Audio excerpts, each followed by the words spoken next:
후회 없는 인생이라는 제목으로 오늘 본문 말씀을 중심으로 은혜를 나누고자 합니다. 인류의 역사가는 크게 두 가지로 나눌 수가 있습니다.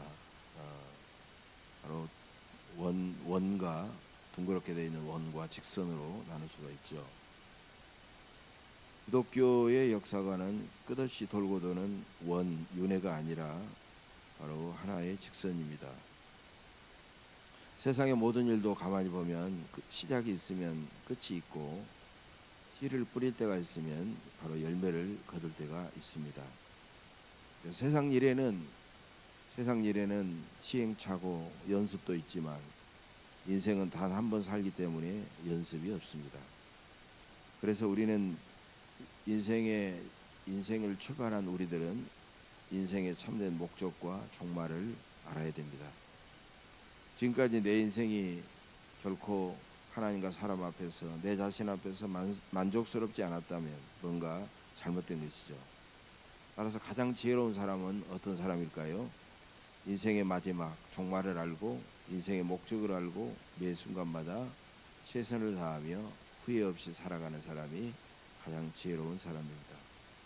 오늘 본문에 보면 인생의 종말에 절망하고 후회하는 대단히 어리석은 사람이 나옵니다. 바로 하나님 없이 살다가 철저하게 이웃의 고통에 무관심하면서 종말에 지옥에 떨어진 부자입니다. 이 부자는 부와 권세를 상징하는 자색 옷을 입고 날마다 산의 진미를 즐기면서 호화롭게 살았습니다. 그런데 나사로라는 이름의 거지가 온몸이 헌데투성이로 그 부잣집 대문 앞에 버려진 채 부자의 상에서 떨어지는 것으로 배불리려고 먹고 살았습니다. 결국 인생의 종말이 이르자 나사로는 죽어서 천사들에게 받들려 아브라함의 품에 들어가고 부자도 죽어 장사되자 음부 즉 불타는 지옥에 떨어지게 되었습니다.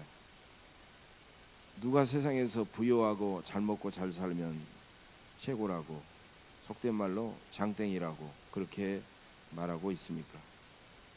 이 부자가 가졌던 그 많은 재물은 부자의 마지막 그의 삶에 무슨 소용이 있습니까?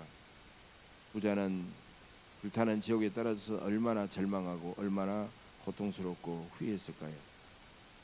그래서 이 부자는 천국에 있는 아브라함에게 이렇게 간청하고 있습니다.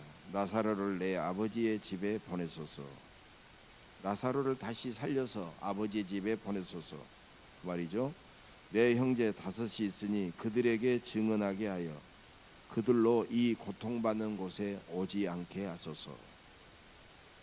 여러분, 오늘 본문의 주제는 뭐니 해도 부자나 나사로나 여기에 있지 않고 바로 우리의 마지막에 우리의 가는 곳이 어디인가, 천국과 지옥이라는 분명한 주제를 우리에게 가르쳐주고 있는 것이죠. 그런데 오늘날에는 천국과 지옥이라는 그 주제가 목회자들의 설교에서 거의 다 사라져 버렸습니다. 그저 세상에서 성공하는 길, 행복하게 사는 길, 기도응답 받는 길 이런 것만 많지 진정으로 우리가 천국의 소망을 갖고 살아야 되는 것, 지옥에 가지 않으면 어떻게 살아야 되는가라는 것을 말하지 않는다는 것입니다. 어떤 아저씨가 주일학교에 다니는 아이에게 물었습니다. 야, 천국과 지옥이 어디 있냐? 그렇게 비웃듯이 말을 했어요. 그러자 그 주일학교 다니는 어린아이는 이렇게 대답했다고 합니다.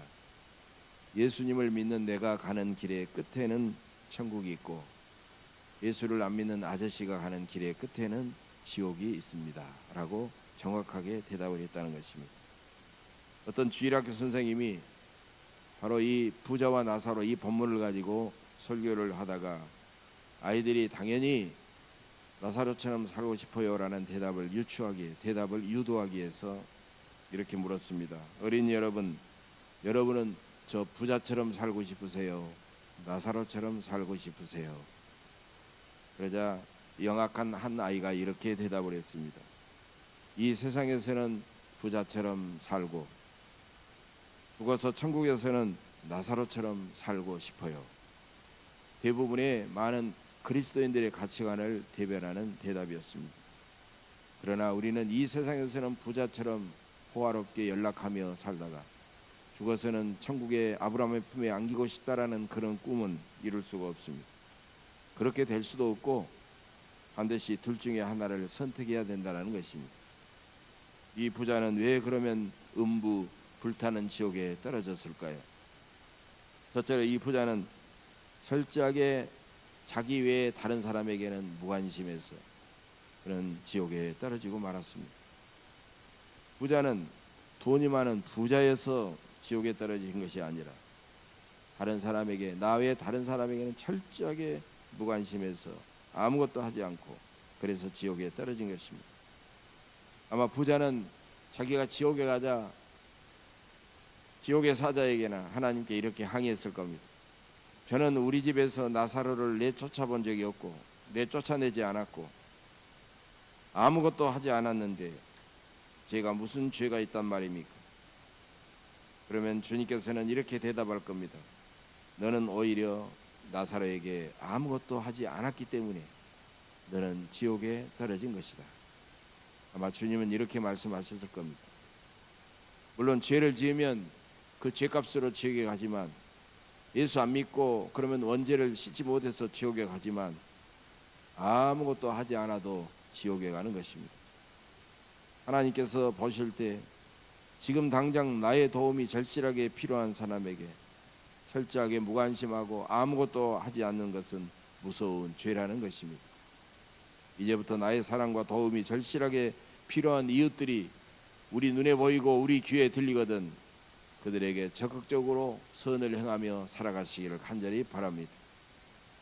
두 번째로 이 부자는 왜 지옥에 떨어졌을까요? 회개하지 않아서 지옥에 떨어졌습니다. 마지막 부분에 보면 30절에서 이 부자는 이렇게 말하죠. 아버지 아브라함이여 만일 죽은 자에게서 그들에게 가는 자가 있으면 회개하리이다. 부자는 자기가 회개하지 않아서 지옥에 떨어졌다는 사실을 분명히 알고 있었던 것입니다. 여러분, 천국은 어떤 사람이 오느냐? 죄를 지은 사람이 오는 것이 아니라 죄를 회개하고 씻어버리지 않는 사람이 지옥에 가는 것입니다. 마틴 루터는 이런 말을 했어요. 내가 천국문 앞에 이르면 그 천국문 앞에서 이런 글씨를 볼 것이다. 회개한 사람만 들어오는 곳. 이렇게 그는 이야기했습니다. 여러분, 우리는 죄 때문에 지옥에 가는 것이 아니라 내가 지은 죄를 깨닫지 못하고 회개하지 않았기 때문에 지옥에 간다는 사실을 우리는 기억해야 됩니다. 세 번째로 이 부자는 입술만 교인이어서 지옥에 떨어졌습니다. 부자가 아버지 아브라함이라고 불렀습니다. 물론 유대인들은 아브라함이 민족의 조상이기 때문에 아브라함을 아버지라고 부를 수 있겠지만 그러나 쉽게 아브라함이여 그리고 회개라는 말을 쓰는 것 보면은 그런 입술로는 주여 주여라고 불렀던 그런 믿음을 어느 정도 가졌던 사람임을 알 수가 있습니다. 가끔 교회도 다녔고 성경도 좀 읽었고 기도도 좀 했고 그러나 그는 믿는 것과 살아가는 삶을 전혀 별개라고 생각했어요. 진심으로 하나님을 믿지 않았고 진심으로 이웃을 섬기지 않았고 마지막 하나님의 심판도 생각하지 않았고 오직 자기만을 위해서 자기의 목구멍이나 자기의 몸뚱아리만을 위해서 이기적으로 살았던 입술만 교인이었기 때문에 그는 결국 지옥에 떨어지고 말았던 것입니다. 네 번째로 이 부자는 생명책에 그의 이름이 없어서 지옥에 떨어졌습니다.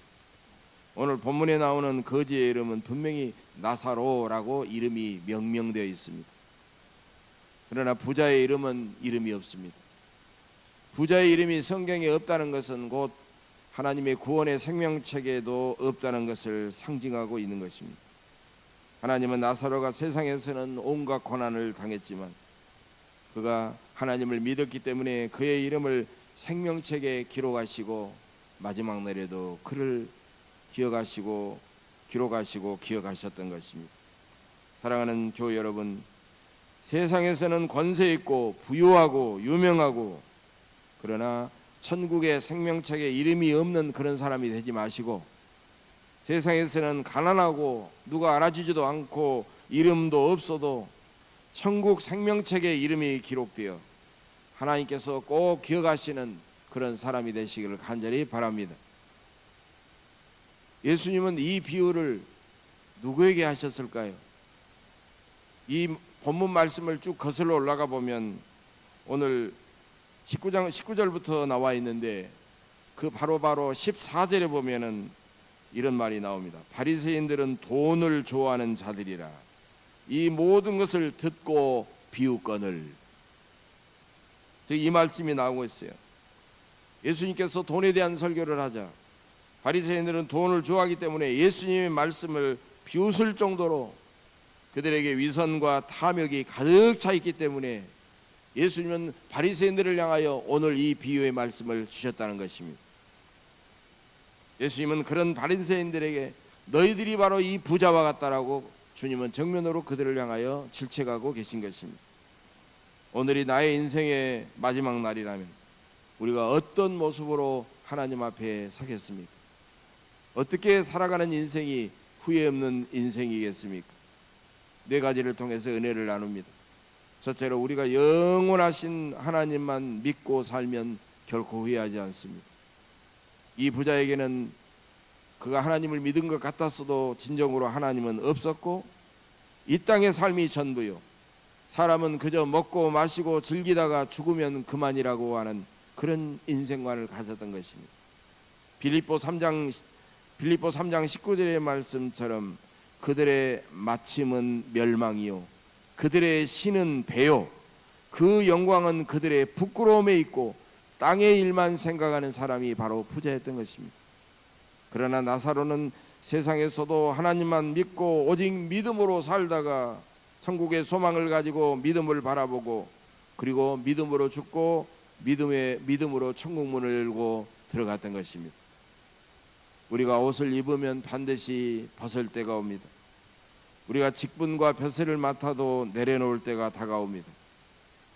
산의 정상에 올라갔어도 산 아래로 하산할 때가 있습니다. 태어났으면 죽을 때가 있습니다. 그래서 잘 사는 것보다도 잘 죽는 것이 훨씬 더 중요한 것입니다. 영원하신 하나님을 믿고 살아가야만이 결코 후회하지 않는 것입니다. 이걸 깊이 깨달으시기를 간절히 바랍니다. 두 번째로 우리 곁에 있는 사람을 항상 사랑하고 살면 후회하지 않습니다. 요한일서 4장 11절의 말씀입니다. 사랑하는 자들아 하나님이 이같이 우리를 사랑하셨은즉 우리도 서로 사랑하는 것이 마땅하도다. 인생을 후회 없이 살아온 사람은 무조건 그들의 삶을 보면은 대부분 가까운 사람부터 사랑하며 살아온 사람입니다. 그러나 부자는 집에 쌓인 담요 한 당도 나사로에게 주지 않았고 밥상에 떨어지는 그 음식에 부스렁이나 주워 먹고 살아가게 했습니다. 많은 사람들이 장사하고 사업을 하느라고 가족을 사랑할 시간도 없고 주의 몸된 교회를 위해서 주님을 위해서 충성할 시간이 없다고 말합니다. 그러나 왜 장사하고 왜 사업을 합니까? 결국은 더 사랑하기 위해서 하는 것입니다. 재물을 하나님과 남을 사랑하는 데 쓰지 않는다면 그 재물은 결코 헛된 것이 되고 마는 것입니다. 하나님과 남을 위해서 쓰지 않는 건강과 성공과 명예와 하나님께 받은 은사는 쓰지 않고 있으면 다 헛된 것이 되어버리고 마는 것입니다. 인생의 최대의 실패가 있다면 그것은 사랑하지 않고 살아가는 것입니다. 세상에서는 가난했지만 남을 뜨겁게 사랑하고 살아왔다면 그 사람은 가장 크게 성공한 사람인 것입니다. 당신은 사랑받기 위해 태어난 사람, 당신의 삶 속에서 그 사랑 받고 있지요. 태초부터 시작된 하나님의 사랑은 우리의 만남을 통해 열매를 맺고 당신이 이 세상에 존재함으로 인해 우리에게 얼마나 큰 기쁨이 되는지, 당신은 사랑받기 위해 태어난 사람, 지금도 그 사랑 받고 있지요. 우리 각자가 하나님께 사랑받기 위해서 태어난 사람임을 알고 내가 나를 사랑하면서도 내가 그 사람을 끊임없이 사랑하고 그를 존중히 여기는 그런 삶을 살아가야 될 것입니다. 여러분, 내 주변에 내가 사랑하는 사람이 살아있다는 사실 하나만으로도 우리는 얼마나 행복하고 인생 최고의 선물을 받은 사람입니까? 어느 날 내가 사랑하는 사람이 내 곁에서 순식간에 사라져버렸다고 생각해 보시기 바랍니다. 여러분, 그때 내가 받은 그 외로움과 고통과 절망은 이루 말할 수 없을 것입니다. 내 곁에 내가 늘 바라보고 내가 늘 만지고 내가 늘 대화하며 살아가는 그 사람부터 사랑하며 살아가시기를 간절히 바랍니다. 세 번째로, 우리가 영원한 천국의 소망을 품고 살면 후회하지 않습니다. 부자와 나사로의 인생과는 전혀 달랐습니다. 부자는 대골 같은 집에서 자색옷과 고운 베옷을 입고 날마다 산의 진미로 호화롭게 먹고 마시고 즐기면서 육체의 쾌락과 세상의 영광을 자기의 삶의 전부로 알고 살았습니다. 그러나 나사로는 온몸이 성한 데가 없는 헌데투성이로 부잣집 대문에 버려진 채 부자가 던져주는 음식 부스러기를 먹었습니다. 그러나 나사로에게는 천국의 소망을 품고 살아가기 때문에 부자의 밥상과 세상의 영광을 결코 부러워하지 않았다는 것입니다. 영국의 시인 바이런의 이런 아름다운 시가 있습니다. 폭풍이 지나간 들판에도 꽃이 있다. 지진이 난 땅에도 샘이 있다. 불에 탄 초토에도 풀이 돋아난다. 우리는 어떤 슬픔의 순간에도 쓰러지지 않고 사랑과 생명의 속삭임에 귀를 기울여야 한다. 오늘도 우리는 꿈을 꾸며 기도하고 오늘을 감사한다. 내가 지금 소유한 것이 내 것이 아닙니다. 그러므로 많이 소유했다고 너무 기뻐하지 말고 내가 가지지 못하고 가진 것이 없어졌다고 너무 실망해서는 안 됩니다. 하나님께서 진정으로 원하시면 오늘이라도 우리에게 내가 가진 모든 것을 바람처럼 훅 불어버릴 수도 있고 순식간에 넘치게 부어주실 수도 있기 때문입니다. 좋은 나무는 가뭄에 뿌리가 깊어지고 겨울 찬바람에 오히려 더 단단해집니다. 해산의 고통을 겪은 엄마는 고통이 클수록 자녀를 더 뜨겁게 사랑하고 부부는 함께 고생할 때 더 강렬하고 깊은 정이 드는 것입니다. 교회를 섬기면서도 함께 눈물로 기도하며 피와 땀을 흘려 헌신하고 고생할 때 서로 간에 하나님의 풍성한 은혜를 함께 체험하게 되는 것입니다. 욥기 23장 10절의 말씀입니다. 내가 가는 길을 그가 아시나니 그가 나를 단련하신 후에는 내가 순금같이 되어 나오리라. 환난 날에 쉽게 망해버리는 사람이 있고 환난 날에 이겨내고 하나님께 영광을 돌리는 사람이 있습니다. 단련을 받으면서도 헛되이 쓰러져 버리는 사람이 있고 단련을 받으면서도 기도하며 인내하며 순금 같은 믿음을 가진 그런 사람도 있습니다. 이런 차이는 어떤 소망과 인내와 비전을 끝까지 가졌느냐의 차이라는 것입니다. 오늘은 힘들어도 소망을 품고 끝까지 인내하며 최후의 승리를 누리시기를 간절히 바랍니다. 지난 1년간 힘들었을지라도 끝까지 소망을 잃지 마시기를 간절히 바랍니다. 지나온 과거의 인생이 너무 고달프고 팍팍했을지라도 인내하며 천국의 소망을 잃지 마시기를 간절히 바랍니다. 마지막 네 번째로, 우리가 범사에 늘 감사하면서 살면 결코 후회하지 않습니다. 이 부자가 하나님께 받은 은혜를 진심으로 감사했다면 어떻게 자기 대문 앞에 버려진 저 거지 나사로를 외면하겠습니까? 하나님께 진정으로 받은 은혜를 알고 감사하는 사람은 반드시 나눔과 섬김과 그런 봉사로 그렇게 나타나게 되는 것입니다. 유명한 성 어거스틴은 말하기를 믿음, 소망, 사랑 이 세 가지는 항상 있을 것인데 나는 여기에다가 감사 하나를 더하고 싶다라고 말했습니다. 감사는 공을 벽에 벽으로 치는 것 같아서 감사함으로 공을 치면 축복으로 다시 되돌아오는 것입니다. 세계 언어학자들이 아프리카의 부족들의 언어를 살펴보자 그들에겐 대부분 감사라는 언어가 거의 없었다는 것입니다. 사람들의 문화적인 수준과 영적인 수준이 높을수록 다양한 감사의 말이 자주 쓰여지고 있는 것을 볼 수 있습니다. 미국의 억만장자 카네기는 말하기를 배은망덕하고 불평하고 원망하는 것은 들풀과 같이 가만히 두어도 잘 자라지만 감사는 장미와 같이 계속 찌르는 가시를 이겨내고 잘 가꾸어야만이 잘 자란다라고 말했습니다. 그렇습니다. 불평과 원망과 배은망덕은 내가 가만히 두어도 잘 자라지만 감사는 애쓰고 힘들여 가꾸고 노력해야만이 더 감사하게 되고 풍성한 복과 은혜로 마침내 되돌아오는 것입니다. 일본의 유명한 기독교 성자 네촌감삼, 일본말로 우찌무라 깐조라는 유명한 분이 계시죠. 이분은 이런 말을 했어요. 하나님께서 사람을 저주하신다면 질병이나 실패나 죽음으로 저주하지 않을 것이다.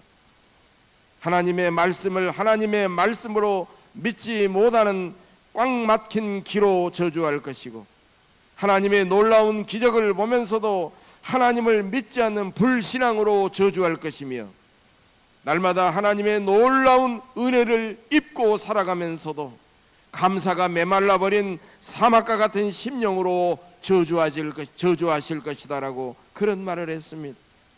사랑하는 교회 여러분, 믿음과 소망과 사랑과 감사는 물론이고 헌신과 충성과 전도의 삶은 이 세상에 숨쉬며 살아있을 동안에 열심히 실천해야 됩니다. 부자는 죽은 다음에 회개하고 새롭게 살아갈 기회를 영영 잃어버렸습니다. 지옥이 가장 고통스럽고 불행한 이유는 다시 기회가 없다는 것입니다. 기도도 회개도 이 세상에 있을 동안에 해야 합니다. 선행과 전도도 이 세상에 숨쉬고 있을 동안에 가능합니다. 우리가 가방에다가 잔뜩 돈을 담아서 천국에 가져갈 수 없어도 이 세상에 있는 동안에 헌금과 선행과 구제를 통하여 그 돈을 미리 천국에 보낼 수는 있습니다. 그래서 어떤 권사님은 교회당 건축을 시작하자 주님의 은혜에 감사하여 자기가 살고 있는 아파트를 팔아서 전부 교회에다 바치면서 이렇게 말했다고 합니다. 아파트야, 네가 먼저 천국에 가 있거라. 내가 나중에 너를 따라갈란다. 이렇게 말했다는 것입니다. 사랑하는 교회 여러분, 오늘부터 저 부자처럼 헐벗고 굶주린 우리의 이웃을 외면한 채 온갖 세상 것을 즐기면서 살아온 죄를 진심으로 회개하시기를 바랍니다. 오늘부터 언제나 믿음과 소망과 사랑과 감사를 품고 조금도 후회 없이 날마다 매 순간을 살아가시기를 바랍니다. 세상에서는 유명하고 세상에서는 능력 있고 흥청망청 즐기면서 살았지만 죽어서는 비참한 지옥에 떨어진 저 부자가 되지 말고 세상에서는 한없이 배고프고 헐벗고 외로웠지만 천국을 사모하다가 천국에 들어가서 위로와 영원한 생명과 하늘의 상급을 누리는 나사로처럼 믿음으로 승리하며 그렇게 살아가시기를 주님의 이름으로 간절히 축복합니다. 기도하겠습니다.